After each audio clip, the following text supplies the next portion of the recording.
friends, and we are back today taking a look at the Super 7 Ultimates Teenage Mutant Ninja Turtles Wave 13 2002 Fox Kids Shredder. Yeah, it's a mouthful. That's a lot. That's a whole lot. But yeah, here he is. This is the one that I was the most excited for, the one I waited for the most, because this was my favorite incarnation of Shredder.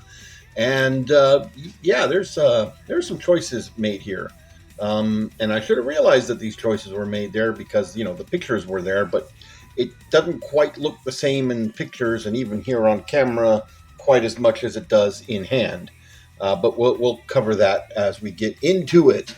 So first and foremost, let's take a look at the accessories. So he comes with this sword, which was a big deal in the show, but I cannot remember the name of this sword.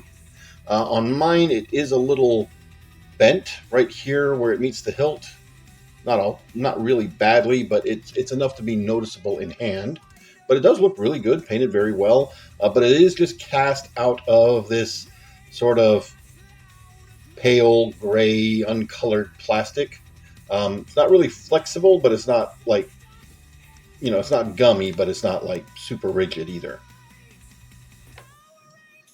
We get some alternate hands. Now he comes with fists already attached. You get two alternate clawed hands.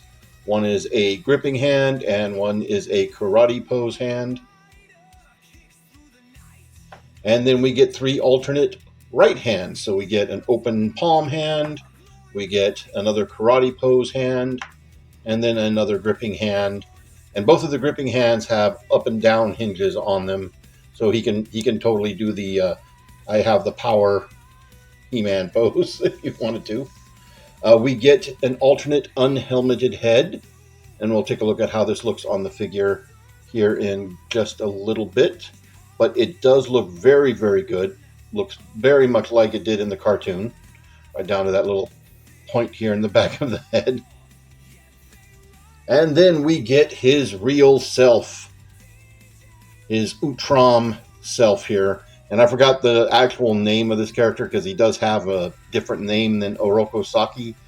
Oroko Saki is just an alias that he assumes. But yeah, it's just a solid little chunk of plastic, but it's very well painted and looks very good. He's very happy. Very, very happy. Focus. Camera is not wanting to focus. Oh, there you go. Now, if you've got the full set from Super 7, you also got another accessory kit with some bonus heads and whatnot. Now, in that kit, he does come with this sword. Now, technically, this sword is for Leo because it's a scene-specific version of the sword. It is identical to the sword that he already comes with, right down to even having the little bend right here. See if I can heat that up and fix it. But this one is completely cast out of glow-in-the-dark plastic. And it does look pretty good. And then he gets an alternate version of his real self who is very, very not happy. This is a very screamy, angry version of him.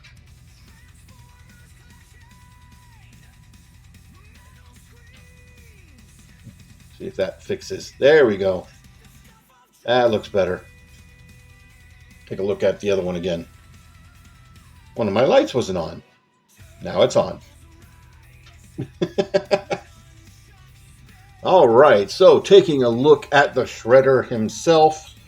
I might need to adjust my camera here. I don't know. Yeah, so right off the bat, you might be noticing that his helmet's a little black. It's actually more of a gunmetal color, and under certain lights, certain angles, it doesn't look too far off, but in hand, without the lights, it's just black.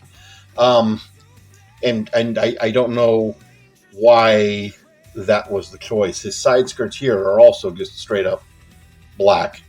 Again, I get it.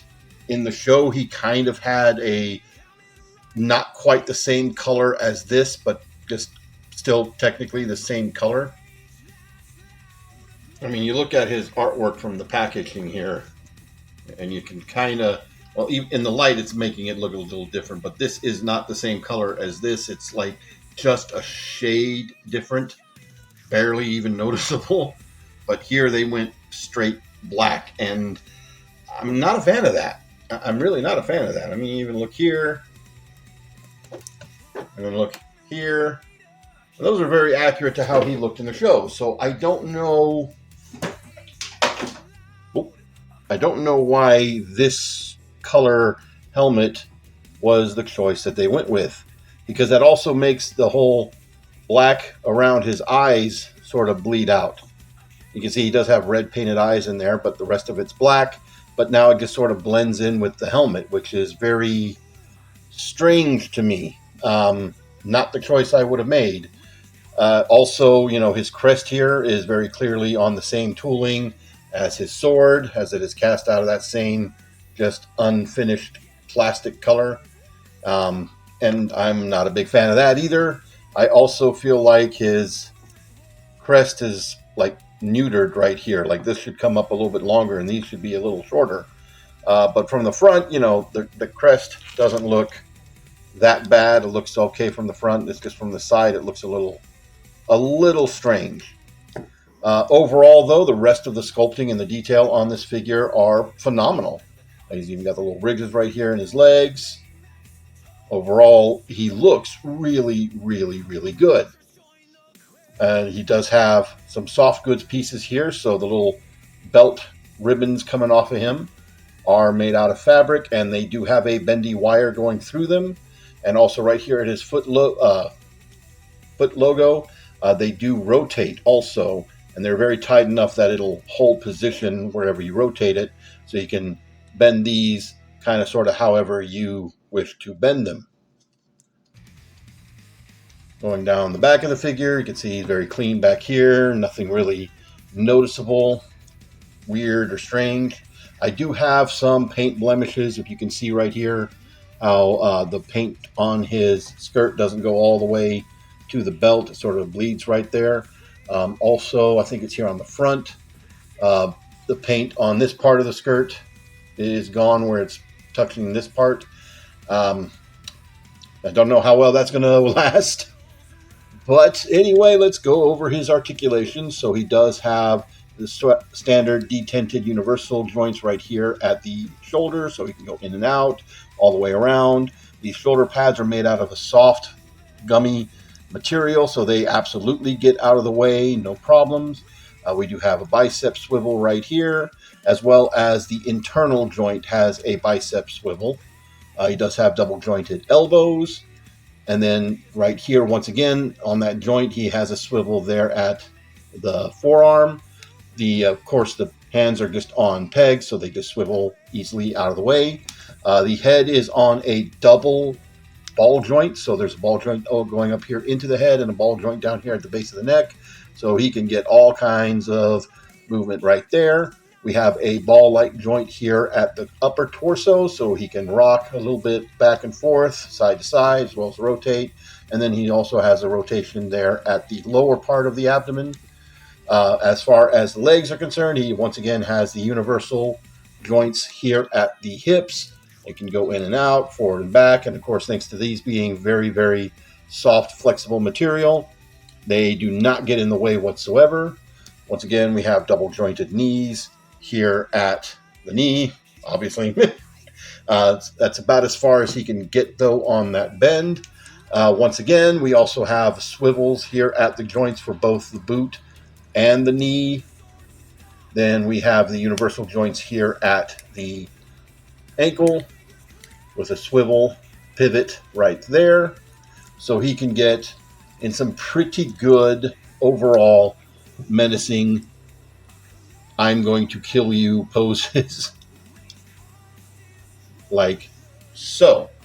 All the joints on him are very, very nice and tight with the exception of his hips.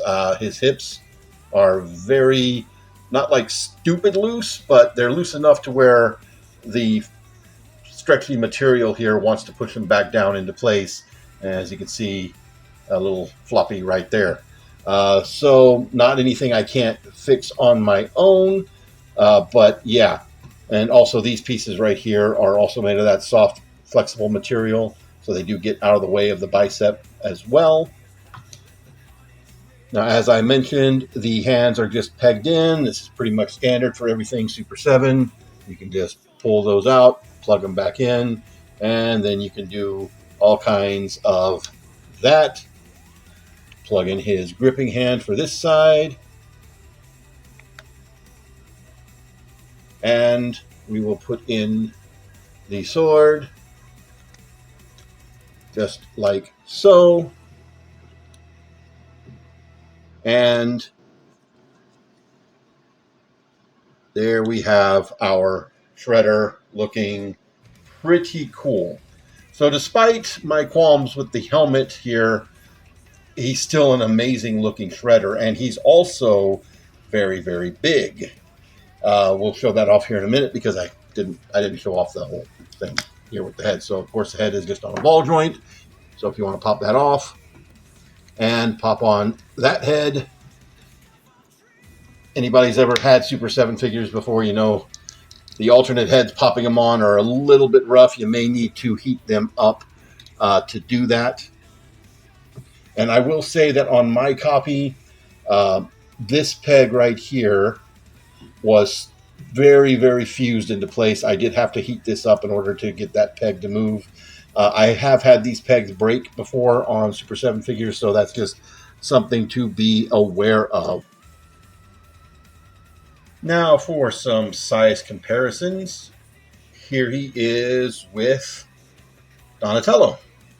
And as you can see, he absolutely towers over Donatello, as he should. That is like proper big. I love that. I love how big he is. And here he is with the rest of Wave 13, so you can see how he scales up with his foot soldiers, with Casey, and with Splinter. And here he is with all of the other shredders that I currently have from the various collectors lines. As you can see, he pretty much towers over every other shredder on the market, except for, of course, the NECA Super Shredder there, which makes sense, but he's not very far different from him. So yeah, that's a Ninja Turtles nightmare right there. Well, that's going to do it for my look here at the new shredder from the 2002 Ninja Turtles line. So again, this was the one I was waiting for the most, so he ends up kind of being a disappointment. He is still an amazing shredder figure. Do not get me wrong. He's an amazing shredder figure. But the color choices here, to me, fall flat. Like his helmet, if they had made it the same color gray as the rest of him, like his mask and this here, and then they had made this color gray, then it would have been fine. Would it be perfectly accurate because it is slightly different shade? Sure, but I mean that shade is so slightly different that most people probably would never have even noticed it. So to me, it just looks wrong because of that. I don't know why this was the choice that they went with, but it is the choice that they went with. It's still an amazing shredder figure and is very imposing and is going to look very, very cool on anyone's shelf regardless. Other than the colors, if I had one other thing that I would change, it would have been cool if his midriff could, unbutton whatever, if you could replace the midriff with a version of the midriff that had him in it. I think that would have been just sort of an icing on the cake. Might have even made up for that head. But anyway, overall, a little bit of a disappointing figure, but still an awesome figure. I still recommend him if you can get him. That's going to be it for me, guys. Y'all have a good one.